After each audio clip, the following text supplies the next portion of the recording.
আজ যখন টিউশনি করে আসছিলাম তখন দেখলাম ঋতু সজীব মানে আমার চাচাতো ভাইকে কিস করতেছে। আমি তাদের সামনে গিয়ে বললাম, ছি ঋতু, এগুলো কি করে করতে পারিস, ছি। এইসব বলে আমি তাদের সামনে গিয়ে বললাম, তোরা রিলেশন করিস ঠিক আছে, তোরা বিয়ের আগে কেন এইসব করতেছিস, এইসব ভালো না। তখন ঋতু আমাকে কষে ঠাস ঠাস করে চড় মারলো আর বলতে লাগলো, ছোট লোকের বাচ্চা, তো সাহস কি করে হলো আমাদের ব্যক্তিগত ব্যাপারে কথা বলা? ছোট লোক আমাদের কাজে নাক গলাতে আসবি না। তাই আমি অপমানিত হয়ে চলে আসলাম বাড়িতে। বাড়িতে এসে কলিং বেল দিলাম, তখন খালা দরজা খুলে দিয়ে বলতেছে, কি রে বাবা, তোর কি হলো? আমি বললাম, না খালা, আমার কিছু হয়নি। আমি রুমে গেলাম, রুমে গিয়ে খাটে শুয়ে ভাবতেছি আজকে আমার সাথে কি হলো। হঠাৎ ঋতু আমার রুমে কেন জানি এসে জামা কাপড় ছিঁড়তে লাগলো আর চিৎকার করতে লাগলো। আমি বললাম, ঋতু, এগুলো কি করছিস? এগুলো করিস না, দয়া করে, সবাই আমাকে খারাপ ভাববে। ঋতু বলল, তোকে অনেক সহ্য করেছি, আর না, তোকে আমি এই বাড়ি ছাড়া করব। ঋতু এবার বাঁচাও বাঁচাও বলে চিৎকার ছাড়তে লাগলো। তখন খালা এসে বলতে লাগলো, কি হয়েছে মা, দরজা খোল। ঋতু দূরে গিয়ে দরজা খুলে দিল।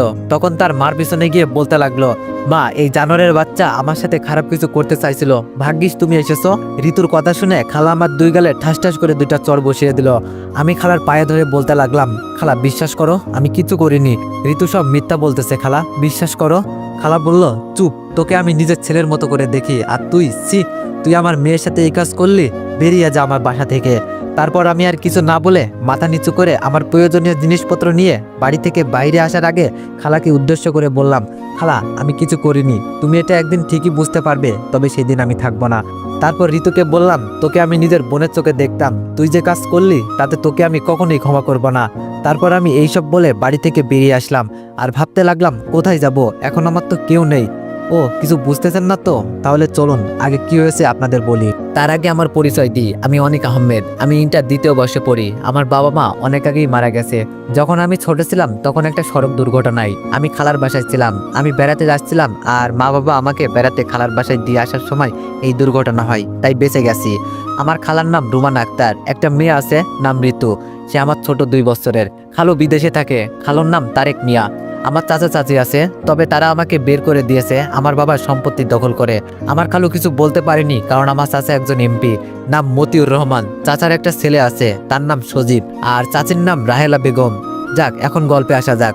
খালা আমাকে অনেক ভালোবাসে, আর ঋতু মানে আমার খালাতো বোন আমাকে সহ্য করতে পারে না, আমাকে অনেক কষ্ট দেয়।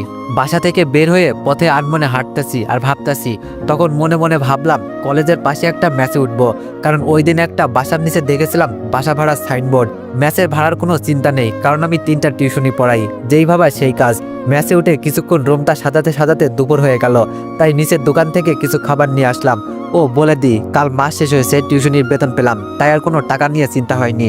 ওয়ানেক্স হচ্ছে সবচেয়ে বিশ্বস্ত বুকমেকার, যা পিএইচডি এবং সিরিয়া অ্যাপের অফিসিয়াল পার্টনার। 22শে মার্চ থেকে ইন্ডিয়ান প্রিমিয়ার লিগ শুরু হতে চলেছে এবং এটি সবচেয়ে বড় সুযোগ আপনার প্রিয় দলকে সমর্থন করার। এই অ্যাপসে আপনি cricket, football, tennis live match দেখতে এবং তাদের স্কোর ভবিষ্যৎবাণী করে সহজেই অর্থ উপার্জন করতে পারবেন। সেই সাথে BMW গাড়ি, আইফোন, ল্যাপটপ এবং আরও অনেক নগদ পুরস্কার জেতারও সুযোগ রয়েছে। এই অ্যাপটিতে আপনি class crystal, under and over 21 ইত্যাদি গেম খেলে সহজেই আয় করতে পারবেন। আপনি বিকাশ, নগদ, রকেট ব্যাংক, ক্রিপ্টো, পেপল এবং অন্যান্য সহজ পদ্ধতির মাধ্যমে সহজেই আপনার জেতা টাকা তুলতে পারবেন। এখানে আপনি 24 ঘন্টায় 7 দিন গ্রাহক সহায়তা পাবেন।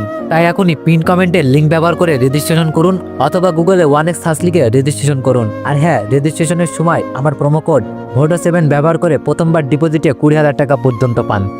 ম্যাচে এসে খাবার খেয়ে জোহরের নামাজ পড়ে বিছানায় গা এলিয়ে দিয়ে ভাবতে লাগলাম, কেন আমাকে ঋতু মিথ্যা অপবাদ দিল? আর খালা তো আমাকে নিজের ছেলের মতোই ভাবে, সে কেন বিশ্বাস করে নিল?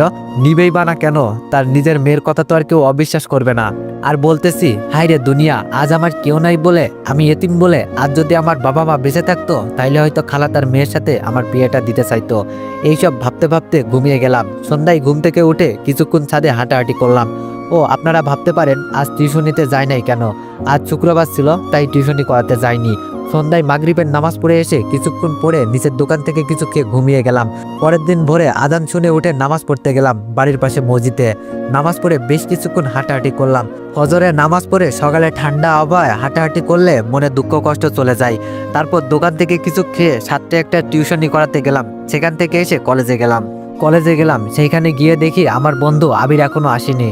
ও আপনাদের তো আমার বন্ধু আবিরের কথা বলা হয়নি। আবির আমার বেস্ট ফ্রেন্ড, সে আমার সব জানে, কিন্তু কালকের বিষয় জানে না। আবির এখনো আসেনি, তাই আমি একটা গাছের নিচে বসে বই পড়ছি। আমার যখন মন খারাপ হয় তখন আমি বই পড়ি। কিছুক্ষণ পর আবির আসলো আর বলতে লাগলো, কিরে অনিক, কখন আসলি? আমি বললাম, এই তো একটু আগে। আবির বলল, কিরে তোর মন খারাপ কেন? আমি বললাম, কই আরে না, এমনি। আবির বলল, তুই আমার কাছে মিথ্যা বলিস কেন? কাল কল দিলাম ধরলি না, আজ আসার সময় কল দিলাম, আর এখন বসে বই পড়ছিস, কি হলো আমাকে বল, যদি বন্ধু মনে করিস। আমি মন খারাপ করে তাকে সব বলতে লাগলাম। বলার সময় আমার চোখ দিয়ে পানি পড়তে লাগলো। তখন আবির আমার চোখের পানি মুছে দিয়ে বলতে লাগলো, দেখ মন খারাপ করিস না, এগুলো ভুলে তুই নিজেকে গড়ে তোল, যাতে সবাই তোকে দেখতে পারে। আমি বললাম, আমি আবিরকে জড়িয়ে ধরে অনেক কাঁদলাম, পরে নিজেকে স্বাভাবিক করে নিলাম। আবির বলল, বন্ধু তুই এখানে থাক, আমি একটু ওয়াশরুম থেকে ঘুরে আসি। আমি বললাম, শালা বাড়ি থেকে করে আসতে পারিস না? আবির এই বলে চলে গেল। আর আমি তখন সময় দেখলাম, দেখি 9:50 বাজে, তাই আর দেরি না করে ক্লাসরুমের দিকে হাঁটা ধরলাম। হঠাৎ কারোর সাথে যেন ধাক্কা খেয়ে দুইজন পড়ে গেলাম, তাই তাড়াতাড়ি করে উঠে গিয়ে কার সাথে ধাক্কা গেলাম তা খেয়াল করিনি। যখন আমি সরি বলতে যাব, সামনে তাকিয়ে দেখি রুহি। আমি তো ভয়ে শেষ, এখন আমার কি হবে এগুলো ভাবতাছি। রুহি হলো মা বাবার একমাত্র সন্তান, অনেক বড় লোক, তাই তার অনেক অহংকার। এইসব ভাবতাছি আর আল্লাহর কাছে বলতেছি, আল্লাহ আমাকে এইবারের মতো বাঁচিয়ে নাও। রুহি তখন ঠাস ঠাস করে 2টা থাপ্পড় বসিয়ে দিয়ে বলতেছে, রুহি বলল, ছোট লোকের বাচ্চা, তোর সাহস কি করে হয় আমাকে ধাক্কা দেওয়ার? শালা লুচ্চা, মেয়ে দেখলেই গায়ে পড়তে মন চায় তাই না? এইসব কথাগুলো রুহি জোরে বলার কারণে সবাই আমার দিকে তাকিয়ে আছে। আমি মাথা নিচু করে বললাম, সরি, আসলে আমি দেখতে পাইনি। রুহি বলল, তোর শরীর গুষ্টি কিলাই, শালা ক্ষেত, তোদের মতো ছেলেদের আমার চেনা আছে, মেয়ে দেখলেই খালি গায়ে পড়তে মন চায়। এই বলে রুহি চলে গেল, আর আমার চোখ দিয়ে পানি পড়তে লাগলো। আর বলতে লাগলাম, সামান্য কিছুর জন্য আমাকে সবার সামনে এইরকম অপমান না করলেও পারতো। এগুলো মনে মনে বলছি আর হাঁটতেছি।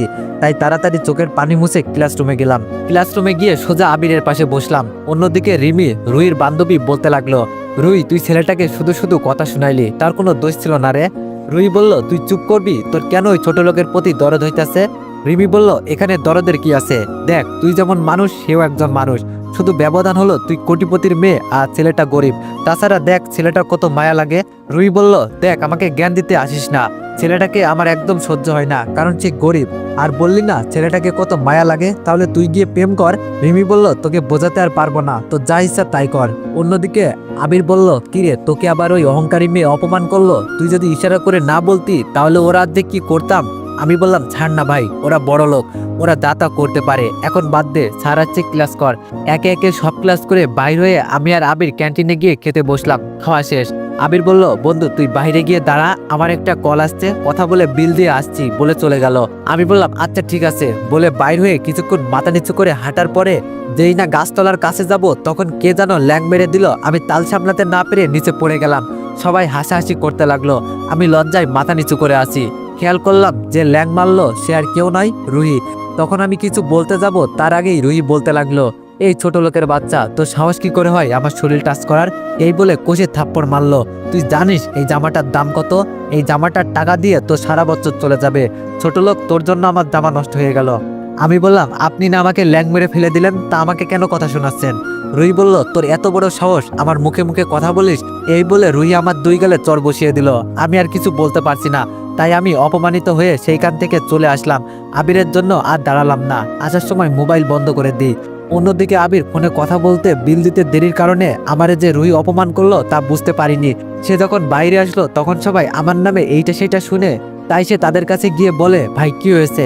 তারা সব আবিরকে বলতে লাগলো। তা শুনে আবিরের মাথা গরম হয়ে গেল, আর সে রুহির কাছে গিয়ে বলতে লাগলো, এই যে মিস বড় লোকের অহংকারী মেয়ে, আপনি আমার বন্ধুকে কেন সারাক্ষণ অপমান করেন? রুহি বলল, এই তোর সাহস কি করে হয় আমাকে অহংকারী বলার, ছোট লোকের বাচ্চা? এই বলে যখন থাপ্পড় দিতে যাবে তখন আবির হাত ধরে বলতে লাগলো, আপনার সাহস কি করে হয় আমাকে মারার? এটা আমার বন্ধু না যে মারতে পারবেন, এটা আবির খান, বুঝলেন? রুহি বলল, তোকে আমি। আবির বলল, আরে রাখেন আপনার রাগ, আপনি একজন অহংকারী। আপনারা সবাই শুধু টাকার দিক থেকে বড়, মনের দিক থেকে ছোট। আপনারা শুধু চিনেন টাকা, তাই মানুষকে মানুষ মনে করেন না। জানেন ছেলেটা এতিম, তার কেউ নেই, তারপরেও ছেলেটা কত স্বাভাবিকভাবে হাঁটাচলা করে। সে নিজের পড়াশোনা নিজেই চালায়, তা কখনো খোঁজ নিয়েছেন? এতদিন ধরে তাকে আপনি শুধু অপমান অবহেলা করে যাচ্ছেন। ছেলেটার মনে কত কষ্ট কখনো জানতে চেয়েছিলেন? ও আমি কাকে কি বলছি, আপনাদের কাছে তো সেই মনই নেই যে তাকে বুঝবেন। এই কথা বলে আবির চলে গেল। অন্যদিকে রুহি মাথা নিচু করে সব শুনে চোখের পানি ফেলে বাসায় চলে গেল। ওপর দিকে আমি কলেজ থেকে ম্যাচে ফিরে কতক্ষণ আজকে ও কালকের বিষয় সব ভাবতে লাগলাম। কেন আমার সাথে এমন হয়? আমাকে কেন সবাই অবহেলা অপমান করে? মাঝে মাঝে মনে হয় নিজেকে শেষ করে দিই, তাতে যদি সবাই শান্তি পায়। যদি আত্মহত্যা মহাপাপ না হতো হয়তো তাহলে আরও আগে নিজেকে শেষ করে দিতাম। আবারও ভাবতে লাগলাম, আল্লাহ যা করেন ভালোর জন্যই করেন, হয়তো আজকে দুঃখটা একদিন খুশিতে পরিণত হবে। এইসব ভাবছি তখন কানে শুনলাম জোহরের আজান। তাই আর দেরি না করে গোসল করে নামাজ পড়ে হোটেল থেকে কিছু খেয়ে নিই। মোবাইলটা হাতে নিয়ে খুলতে যাব কিন্তু খুলিনি। অন্যদিকে আবির কল দিয়ে যাচ্ছে কিন্তু মোবাইল বন্ধ পায়। আর আবির মনে মনে ভাবে, ছেলেটা আবার নিজের কিছু করে ফেলে নাই তো? তাড়াহুড়োতে তার বাসার ঠিকানা নিতে ভুলে গিয়েছে, নাইলে এখন যেতে পারতাম। এইদিকে আমি কিছুক্ষণ আরাম করতে লাগলাম আর ভাবতেছি কিছুদিন কলেজে যাব না। আর 3 মাস পর ফাইনাল এক্সাম, আবার পরে কলেজ মিস করা যাবে না। তাই এখন কয়দিন কলেজে যাব না। এইসব ভাবতে ভাবতে 3টা বেজে গেল। তাই কিভাবে মোবাইলটা খোলাতেই দেখলাম আবিরের 100+ কল। এটা দেখেই আমি অবাক। আবির আবার কেন ফোন দিল এগুলো ভাবতে ভাবতে আবির আবার কল দিল। আমি দেরি না করে কল ধরলাম। সাথে সাথে আবির বলতে লাগলো, এই তোর মোবাইল বন্ধ কেন ছিল? এই তুই কোথায়? তোর কিছু হলো না তো? নিজের কিছু করে ফেলিস নাই তো? তোর ঠিকানা দে। আমি বললাম, আরে আবির শান্ত হবি তো, এত প্রশ্ন একসাথে করলে কিভাবে উত্তর দিব? একটা একটা করে প্রশ্ন কর। আর তুই এগুলো কি আবল তাবল বলছিস? আমি একদম ঠিক আছি। আমার মোবাইলে চার্জ ছিল না তাই বন্ধ হয়ে গেছে, আর চার্জে দিয়ে ঘুমিয়ে গিয়েছিলাম। আমার কিছু হয়নি, আমি ঠিক আছি। মিথ্যা বললাম কারণ তা না হলে সে এটা সেটা জিজ্ঞেস করবে। আবির বলল, এই আমি কিছু শুনতে চাই না, তুই এখনই আমার বাসার ঠিকানা দে, আমি এখন যাব তোর কাছে। আমি বললাম, আচ্ছা ঠিকানা নে, আর এখন আসা লাগবে না, আমি এখন টিউশনি করাতে যাব। আবির বলল, আচ্ছা ঠিক আছে, বাই, আল্লাহ হাফেজ। আমি কল কেটে ফ্রেশ হয়ে টিউশনি পড়াতে গেলাম। সেখানে 4টা 30 পর্যন্ত টিউশনি পড়িয়ে চলে আসলাম মসজিদে, যেখানে আসরের নামাজ পড়িয়ে আরেকটা টিউশনিতে গেলাম। সেখানে সন্ধ্যা পর্যন্ত পড়িয়ে মাগরিবের নামাজ পড়ে ম্যাচে এসে পড়তে লাগলাম। মনে মনে বললাম, আজ আর ডিনার করতে হবে না, কারণ টিউশনিতে যে নাস্তা দিয়েছে তা দিয়ে আমার পেট ভরে গেছে। আর কিছুক্ষণ পরে ঘুমিয়ে গেলাম। অন্যদিকে রাতের বেলায় রুহি শুয়ে শুয়ে আবিরের বলা কথাগুলো ভাবতেছে আর বলতেছে, আসলে আমি টাকার অহংকারে মানুষকে মানুষ মনে করছি না। চি রুহি চি, তুই অনেক অহংকারী হয়ে গিয়েছিস। তোর অহংকারের জন্য একজন এতিমকে অবহেলা অপমান কষ্ট দিয়ে গেছিস। চি, তুই অনেক খারাপ। রুহি নিজে নিজে বলতে লাগলো, কাল গিয়ে অনেককে সরি বলে দিব আর ফ্রেন্ড বানিয়ে নিব যাতে কেউ কষ্ট দিতে না পারে। সকালে ফজরের আজান শুনে উঠে গেলাম। তারপর মসজিদের নামাজ পড়ে বাজারে গিয়ে রান্না করার জন্য যা যা লাগে সব নিয়ে আসলাম। আগেই বলে দিই, ক্লাস 10ম শ্রেণীতে যখন ছিলাম তখন খালা আমার ভালোর জন্যই ম্যাচ ঠিক করে সেইখানে পাঠিয়ে দিয়েছিল, কারণ ঋতু আমাকে দেখতে পারতো না। তারপর কিছু রান্না করে খেয়ে একটু বসেছিলাম, তখন আমার মোবাইলটা বেজে উঠলো। মোবাইল হাতে নিয়েই দেখি আবির কল দিয়েছে। কল ধরে বলতে লাগলাম, আসসালামু আলাইকুম, কেমন আছিস আবির? কল কেন দিয়েছিস? আবির বলল, ওয়ালাইকুম আসসালাম, আলহামদুলিল্লাহ, তুই কেমন আছিস? আর কলেজে আসবি না? আমি বললাম, আলহামদুলিল্লাহ। না রে, কলেজে কিছুদিন যাব না। আবির বলল, কেন যাবি না? আমি বললাম, না এমনি। আবির বলল, তাহলে আমিও কলেজে যাব না, আর তুই থাক, আমি তোর কাছে আসছি, দুইজন ঘুরতে যাব। আমি বললাম, আচ্ছা তাহলে 10টার দিকে আসিস, কেমন? আমি টিউশনি পড়িয়ে তোর জন্য অপেক্ষা করব, কেমন? আবির বলল, আচ্ছা আল্লাহ হাফেজ। এই বলে কল কেটে দিল। আমি কল রেখে কিছুক্ষণ পরে 7টা 30-এর দিকে টিউশনি পড়াতে গেলাম। টিউশনি পড়িয়ে 9টা 30-এর মধ্যে বাসে এসে বসলাম। কিছুক্ষণের ভিতরেই আবির আসলো, তাই তাকে বসিয়ে নাস্তা আনতে যাব, তখন সে মানা করে দিল। ওকে অনেক জোর করে নাস্তা দিতে পারলাম না, তাই তাকে বসিয়ে আমি ফ্রেশ হয়ে দুইজন আবিরের বাইক নিয়ে ঘুরতে গেলাম। তবে বেশি দূরে না, আমাদের ম্যাচ থেকে 10 মিনিট লাগে গাড়ি ভাড়া করে যেতে। একটা সমুদ্র সৈকত, এটা আপনারা হয়তো কেউ চিনবেন, চট্টগ্রাম সীতাকুণ্ড গুলিয়াখালীতে। অন্যদিকে রুই কলেজে এসে আমার আর আবিরকে খুঁজতে লাগলো। আমাদেরকে খুঁজে না পেয়ে ছোট আমগাছতলায় বসে অপেক্ষা করতে লাগলো, কারণ আমি আর আবির প্রতিদিন আড্ডা দিই। আর কলেজ গেটের দিকে তাকিয়েছিল অনেকক্ষণ। যখন আমি আর আবির আসলাম না, তাই সে হতাশে ক্লাসরুমে চলে গেল আর ক্লাস করতেছে আর মনে মনে বলতে লাগলো, আর আমি রিমাটাও আসলো না। অন্যদিকে আমরা দুইজন বিচে ঘুরতে লাগলাম। হঠাৎ একটু খেয়াল করলাম সজীব ঋতুর গায়ে বিভিন্ন জায়গায় হাত দিতেছিল, আর ঋতু বিরক্ত নিয়ে হাত ছাড়িয়ে দিতেছে। তাই আমি ভাবলাম, যা করুক তাতে আমার কি, এই মেয়ের জন্য আমার এত অপমান এত কষ্ট সহ্য হচ্ছে। আবার পরক্ষণেই ভাবলাম, না, আমার সাথে যা করেছে তা গেছে, এখন যদি তাকে বাধা না দিই তাহলে আবার অন্য কিছু হলে খালাখালু সমাজে মুখ দেখাতে পারবে না। এইসব মনে মনে বলে আমি আবিরকে বললাম, আবির তুই এখানেই দাঁড়া, আমি একটু ওই দিক থেকে আসি। সেইটা বলে আমি চলে আসলাম তাদের সামনে। তখন বললাম, সজীব এগুলো কি হচ্ছে? তুমি ঋতুকে বাজেভাবে টাচ করছো কেন? তখন ঋতু আমাকে কোষে থাপ্পড় দিয়ে বলতে লাগলো। তো এভরিওয়ান, গল্পটি কন্টিনিউ করাতে চাইলে সবাই একটু কমেন্টে জানাইও যে গল্পটি কেমন হয়েছে। আর এভরিওয়ান, সবাইকে একটা কথা দিলাম, কালকে থেকে গল্প বড় করব। ধন্যবাদ।